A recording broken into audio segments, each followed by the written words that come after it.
तिकडे आहे त्या कोपऱ्यात. तिकडे झाला आम्हाला तिकडे नको.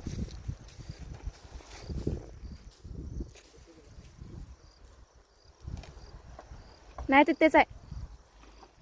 हा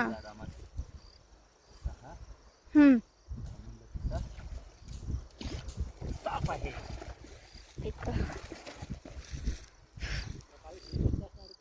साप स्विमिंग करत होता असं म्हणावं लागेल. आणि खरं तर ह्याच्यापासून धोका नाही आहे, पण लोकांच्या खोटं का सीना समाधानासाठी साप पकडतो, त्यांना मारलं जाऊ नये हे महत्त्वाचं आहे. मग ते महत्त्व असताना जबरदस्तीनं साप असंही त्याचा फायदा आहे म्हणून सोडू शकत नाही. खरं त्याचा फायदा खूप आहे शेतकऱ्यांना. उंदीर खात आहे, वर्षाला 300 उंदीर खातोय.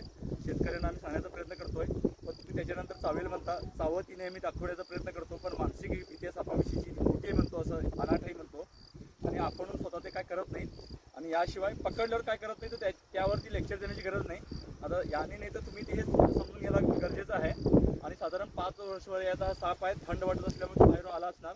सापाला पण गरमी म्हणजे 30°C तापमान जे आहे त्याला ते चांगलं असतं, लक्षात घ्या त्याच्या आरोग्यासाठी. नाहीतर जवळपास 35चं तापमान पार झालं आहे, त्यामुळे सापाला पण त्रास होतोय. आणि अशा पण ठिकाणी येऊ शकतात. 300 उंदीर खाणारी मशीन आहे. हा बिनविषारी साप आहे. याच्यापासून काही धोका नाही ना. तो तोंडानं चावण्याचा प्रयत्न करतोय, पण चावला तरी काय होत नाही, पण सहसा ते होत नाही. आणि शेपटीनं मारतोय म्हणतोय, चुकीचं आणि खोटं आहे हे तुम्ही बघू शकता. तो असं गुंडाळी घालू शकतो, लक्षात घ्या. पण याच्यापासून धोका काही नाही, पकडतोय तुम्ही बघताय. त्यामुळे शेतकऱ्यांनी ह्या सापाला समजून घेणं गरजेचं आहे. हा साप असला त्यानं उंदीर खाल्ला की विषारी साप येणार नाही, म्हणून याचा जास्त फायदा आहे. खरं तर तुम्हाला धोका कमी होतो, पण लोकांच्या समाधानात शेवटी त्याला पकडणं